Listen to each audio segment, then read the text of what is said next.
Hey everyone, this is Captain Chris from the Speckled Truth, and I just want to take a minute to post this video talking about downsizing your presentation and when you should do that. I want this to be a conversation starter for us on Facebook, so post your comments, post what works for you or why you should downsize or why you've downsized in the past, and let's have a discussion about it. A couple of things for me really starts with conditions. Conditions for me dictate when I downsize my presentation.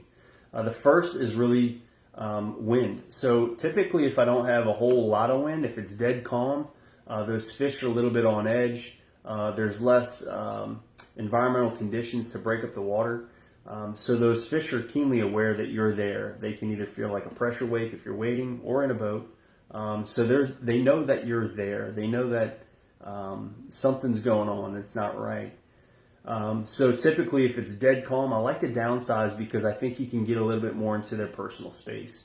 Outside of that, is moon phase, right? So moon phase or tide, right? So if I don't have a whole lot of tide or a moon phase that generates a lot of tide, that's also when I'll consider downsizing. If both of those kind of marry up, that's when I'll definitely downsize my presentation. So if I'm on on a quarter moon phase with super calm conditions, that is a great time to downsize your presentation.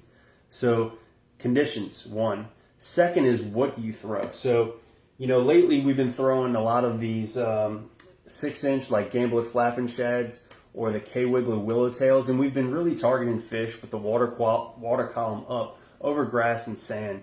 We're fishing about knee-deep water, and that the bait's really kind of pulled up on a flat. Even though it's summertime, we're still targeting early morning bites.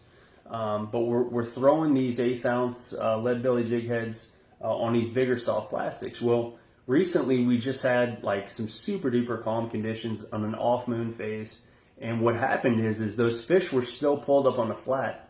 But what we found was they were just swiping. They were swiping at this bait, right? So they knew they wanted to eat, they wanted to commit, but not fully, right? So what we did is we went ahead and I say we, a fish and actually a follower of the page who came out, we actually started targeting with a Ned rig. So I've talked about a Ned rig and how it invades personal space into these fish. So obviously the Ned rig with the mushroom style jig head, this is actually, I've switched it up a little bit. This is actually an owner blockhead, and it actually has a nice thicker shank to the actual hook itself, but we're throwing it on the Finesse TRD, the deal, as well as the Z-Man trick shots, and both of those actually generate a lot of bites from bigger trout, right? Not huge trout, but your upper teens to lower 20 size fish, and then even the redfish that were cruising the flat. So we ended up catching a few of those as well. So another thing that a friend was doing was even on the lead belly. So if you're dealing with grass, you're still throwing a 6-inch profile bait, and you're still dealing with the grass.